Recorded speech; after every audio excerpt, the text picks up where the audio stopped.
Mas Ciko, jadi mau konfirmasi nih, kalau dari yang apa Mas Ciko sampaikan nggak ada tersebut satu nama pun. Jadi maksud dari Pak Hasto menyampaikan statementnya itu mendukung antara RK atau Anies atau mungkin kita berasumsi calon yang lain, ini adalah bentuk satirkah atau bagaimana? Bukan satir, bentuk bahwa sampai hari ini kami belum menentukan sikap. Sampai hari ini kami masih mencermati. Sampai hari ini kami masih mendalami. Sampai hari ini kami masih melihat dinamika dukungan-dukungan partai politik. Apakah betul Pak Anies sudah ditinggalkan oleh ketiga partai yang kemarin sebegitu kuat condong untuk mendukungnya seperti PKS, Nasdem, dan PKB. Kan sampai hari ini juga belum terjadi. Apakah betul Kim sudah begitu solid, karena kita lihat ada partai-partai di internal Kim yang sibuk berebut untuk mengajukan nama calon wakil gubernur dan belum ada satupun juga yang disepakati. Nah ini juga kita harus tahu bahwa tanggal 28 Agustus walau terlihat sangat dekat, bagi politik ini bisa juga menjadi sangat lama, ya kan? Artinya apa yang dikatakan sekarang belum tentu nanti akan tertorehkan dalam perjanjian atau pengusungan, dan apapun yang sudah ditandatangani belum tentu juga nanti direalisasi dengan diantarnya sang calon ke KPU oleh partai-partai tersebut. Nah ini yang kami melihat bahwa kami masih punya waktu, namun tidak mustahil nama-nama yang disebut tadi juga menjadi pertimbangan utama untuk kami dukung. Baik, kita ke Mas Hanta. Mas Hanta, kalau tadi Bang Ciko bilang tanggal 28 Agustus bagi partai politik bisa jadi masih sangat lama nih, masih ada waktu yang panjang. Sedangkan kita melihat bahwa manuver dari Kim Plus untuk memajukan Ridwan Kamil dan hari ini menggodok nama wakilnya saja sudah bergerak. Tapi PDP sampai hari ini belum mengeluarkan nama calon gubernurnya. Mas Hanta melihatnya seperti apa, Mas? Iya, kalau kita perhatikan rumusnya begini, makin solid terkonsolidasinya Kim, maka semakin sulit bagi Anies. Jadi kalau Kim makin solid, Anies makin sulit untuk maju. Nah ini bergantung pada PD Perjuangan memang. Apakah peta politik di Jakarta akan berhadapan dengan kota kosong atau calon tanda petik calon boneka dari independen dan sebagainya. Nah ini sangat bergantung pada PD Perjuangan. Dan kita tahu kalau PD Perjuangan dengan Anies Baswedan itu bisa dipertemukan oleh dua hal, yaitu Anies memiliki elektabilitas tertinggi tentunya karena sebagai incumbent, PD Perjuangan pemegang boarding pass tapi belum cukup, belum pas sampai dengan 22 kursi. Nah kalau ini misalnya perkawinan antara boarding pass dan elektabilitas ini bisa terrealisasi, maka kemungkinan Pilkada di DKI akan terjadi kompetisi sangat mungkin.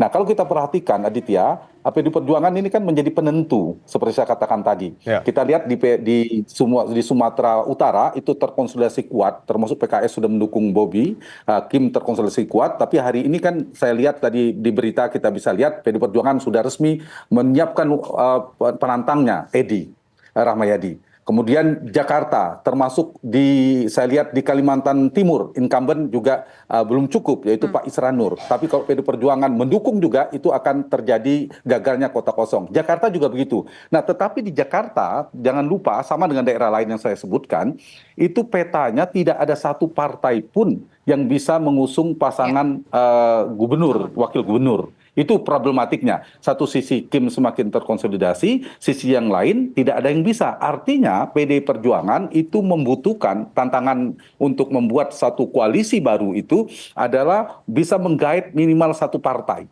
Partai mana? Karena sisi yang lain kita tahu Kim Plus itu semakin terrealisasinya semakin kuat. Ada PKS, tendensi koalisi hari ini begitu petanya. Di mana Kim terkonsolidasi, sisanya PD Perjuangan. Tendensi ya, karena kita mau menunggu resminya. Nah, karena itu PD Perjuangan memiliki beberapa opsi menurut saya. Kalau opsinya bersama PKS, PKS kan yang makin gencar ini, yang keluar inisial S akan menjadi cawagupnya Ridwan Kamil. Kabarnya Suswono, kader PKS, itu strategi bagi Kim untuk mengunci kemungkinan pergerakan PKS membuat koalisi bersama PD Perjuangan dan sebagainya. Jadi mematahkan potensi poros koalisi penantang itu dengan mengambil PKS sebagai wakil. Yang kedua juga bisa memecah pendukung Anies Baswedan yang kita tahu irisan Anies dan PKS cukup kuat.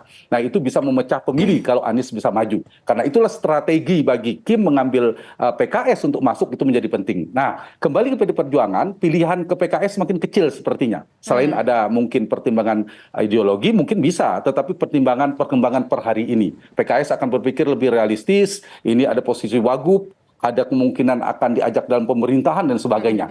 Lalu ada 2 partai lain yang memiliki kursi signifikan di luar Kim yang belum resmi sebenarnya, yaitu PKB memiliki 10 kursi juga, kemudian Partai Nasdem 11 kursi.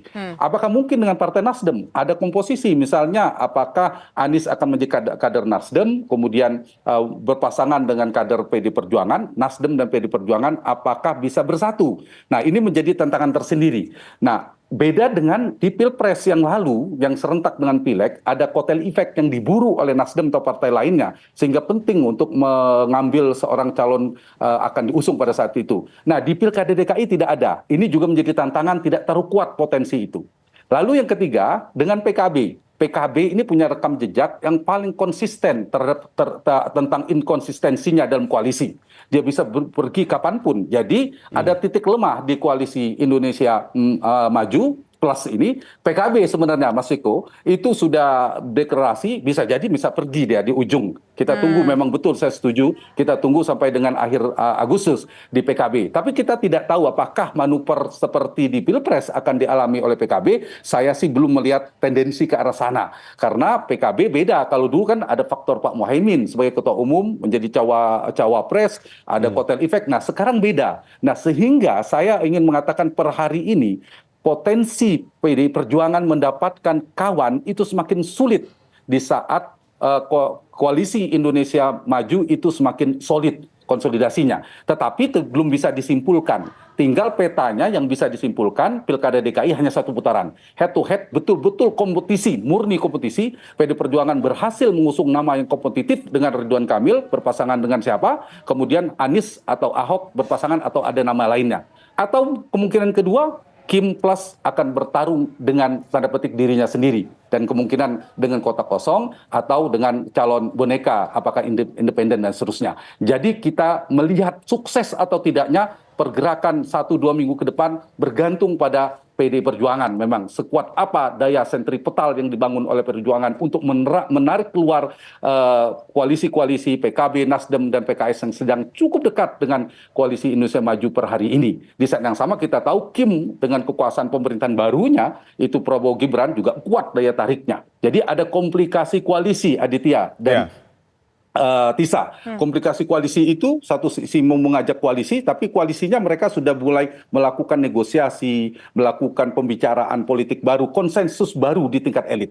Jadi di Jakarta ini sepertinya tajamnya adalah kompetisi di tingkat elit, yaitu tentang kandidasi ketimbang eleksi. Oke, menjawab judul kita pada sore hari ini, PDIP dukung RK atau Anies? Jadi nggak ada opsi bahwa PDIP akan mendukung RK atau Anies ya? Singkat saja. Saya menduga lebih mungkin ke Anies Baswedan. Oke, karena ketimbang RK. Kalau ke RK kan ya berarti PD Perjuangan dan Mas Ciko semakin melawan kota kosong gitu. Nah, kalau arahnya, narasi yang dibangun itu adalah menyiapkan supaya ada kompetisi di Jakarta, tampaknya Anies menjadi salah satu prioritas utama. Tapi persoalannya berhasil atau tidak membangun koalisi. Nanti kita akan coba menuju ke Bang Ciko. Apakah mungkin kira-kira mendukung Anies Baswedan dan bagaimana upaya untuk membangun koalisi untuk menarik partai-partai lain? Karena ini Kim juga semangat untuk menarik partai-partai lain agar bisa mengusung calonnya. Tapi bagaimana dengan PDIP dan bagaimana pula peluang Anies bergabung dengan PDIP? Sesaat lagi pemirsa kami bahas 3 berpetang.